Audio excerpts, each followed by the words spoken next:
2005 సంవత్సరం జూన్ మాసంలో గుంటూరు జిల్లా కలెక్టర్ శ్రీమతి జయలక్ష్మి గారు మరియు టూరిజం చైర్మన్ శ్రీ ఆంజనేయ రెడ్డి గారు కొండవీడును దర్శించారు. మరియు ఇటీవల చిలకలూరుపేట శాసనసభ్యులు శ్రీ మర్రి రాజశేఖర్ గారు మరియు సత్తెనపల్లి శాసనసభ్యులు శ్రీ ఎర్రం వెంకటేశ్వరరెడ్డి గారు కొండవీడును దర్శించి పరిశీలించారు.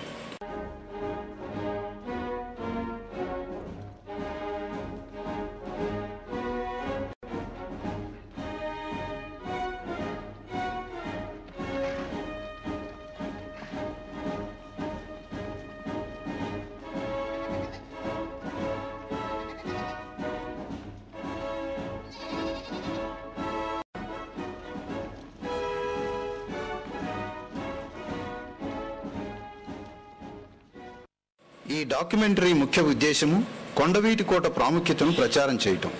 2004 ఆంధ్రప్రదేశ్ శాసనసభ వర్షాకాల సమావేశంలో సంబంధిత శాసనసభ్యులు కొండవీటి కోట అభివృద్ధికి సంబంధించి నిధులు కోరటం జరిగింది. ప్రభుత్వం సంధించి ఘాట్ రోడ్డు వేయుటకు అంగీకరించింది. దీనిని అదనుగా తీసుకుని ప్రజలు, ప్రచార సంఘాలు, సంబంధిత శాఖలు అప్రమత్తమయ్యాయి.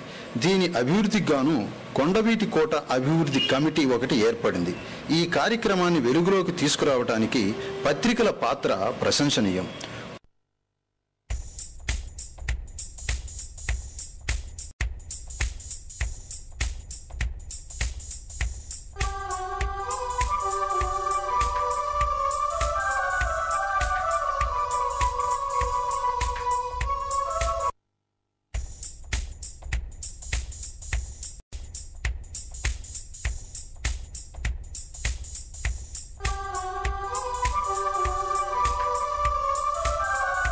కొండవీడు రెడ్డిరాజుల రాజధాని.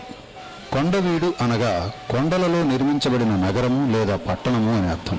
ప్రస్తుతము కొండవీడు కోట గుంటూరు ఎడ్లపాడు మండలము, చిలకలూరుపేట మరియు సత్తెనపల్లి నియోజకవర్గాలు గుంటూరు పార్లమెంటు నియోజకవర్గంలో చేరి ఉన్నది.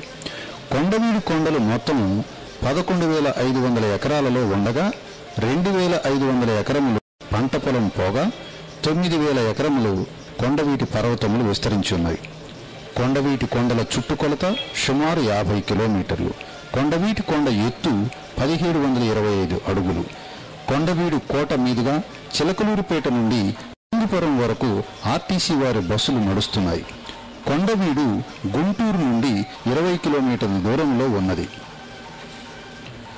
మరియు జాతీయ రహదారి 5వ నంబర్ నుండి ఫిరంగిపురం వరకు ప్రతి 15 నిమిషములకు ఒక ఆటో ఉంది. కొండవీడు కొండల పాదాల చెంత మరియు సమీపమున కొండవీడు కోట, కొండవీడు, హౌస్ గణేశునిపాడు, కొత్తపాలెము లేదా పుట్టకోట, సింగ్సాన్పేట, ఫిరంగిపురము మరియు అమీనాబాదు గ్రామములు కలవు. కొండవీడు పాలించిన వారు రెడ్డిరాజులు. రెడ్డిరాజ్య స్థాపకుడు ప్రోలయ వేమారెడ్డి. ఈతడు అద్దంకిని రాజధానిగా చేసుకుని పాలించాడు. ప్రోలయ వేమారెడ్డి కుమారుడు అనపోతారెడ్డి. అనపోతారెడ్డి కొండవీడు నిర్మించినట్లు తన మన్యమాపుర శాసనములో ఈ విధంగా చెప్పుకున్నాడు. తతోన్నపోత నృపతి పటు పాలన కర్మణి అపాలయత్తస్య పుత్ర తదంతేంద్ర వసుంధరాం కొండవీడుం రాజధానిం సచిత్రామకల్పయత్ దృష్ట్వా త్వష్ట్వాపి వైచిత్రమభూద్యస్యో సవిస్య ఉచ్చైశ్రవతుల్య బలైత స్తురంగై కల్పద్రుమాభవైచ ధాన్యవరై రంభోపమానై రమణీజనైచ సా భాతి భూ అమరావతీవ సోన్నపోత నృపస్వేన నిర్మితాయాం పురస్థిత కుర్వన్ హేమాద్రిదానాని చిరం అపాలయత్.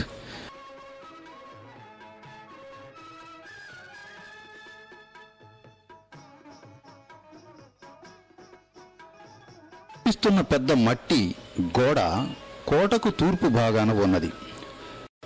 2 పర్వత పంక్తులను కలుపుతూ 1 కిలోమీటరు పైన నిర్మించబడింది. దీని ఎత్తు 30 నుంచి 35 అడుగులు ఉంటుంది. ఇక్కడ ఒక ద్వారం ఉంది. ఈ ప్రవేశ ద్వారానికి సంబంధించి ఒకే స్తంభం ఉన్నది.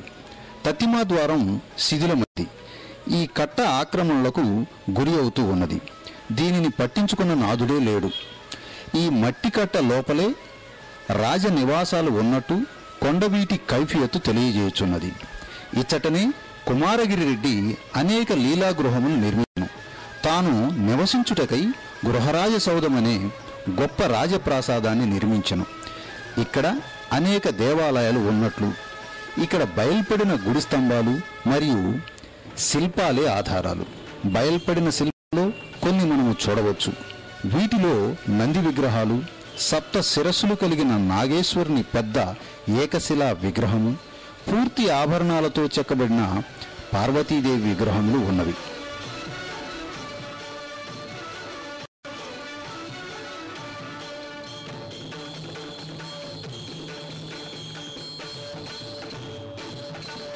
కొండవీడు కోటకు 2 మార్గాలున్నవి. ఒకటి పొట్టకోట వైపు నుంచి తూర్పు మార్గము, 2 కొండవీడు కోట గ్రామం వైపు నుంచి పశ్చిమ మార్గము.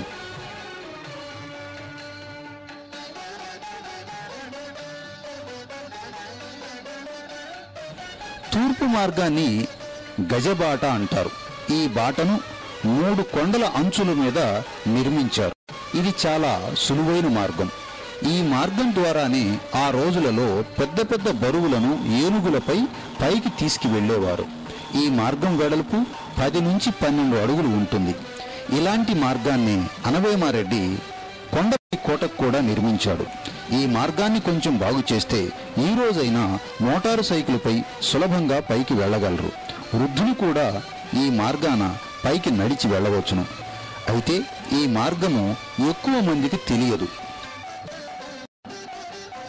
ఈ మార్గంలో 4 చక్రాల వాహనాలు వెళ్ళు ఘాట్ రోడ్ నిర్మిస్తే ఎంతో అందంగా ఉంటుంది. మరియు టూరిస్టులకు కూడా అందమైన లోయలో ప్రయాణం చేసిన అనుభూతి మిగులుతుంది.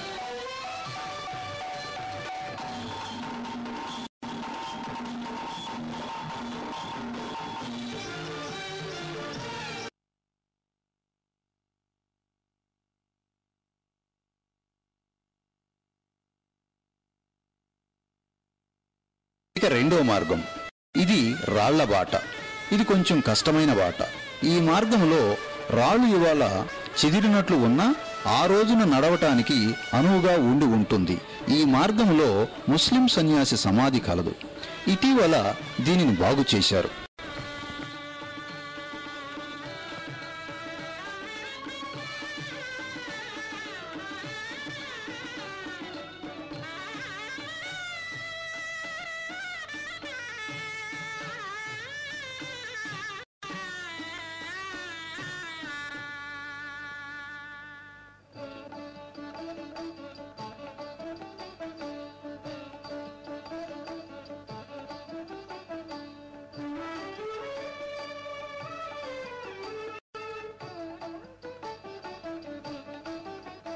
పెదకోమటి వేమారెడ్డి భార్య సూరమాంబ. ఈమె సంతాన సాగరం అనే పెద్ద తటాకమును త్రవ్వించి క్రీస్తు శకం 1410వ సంవత్సరంలో ప్రతిష్ఠించెను.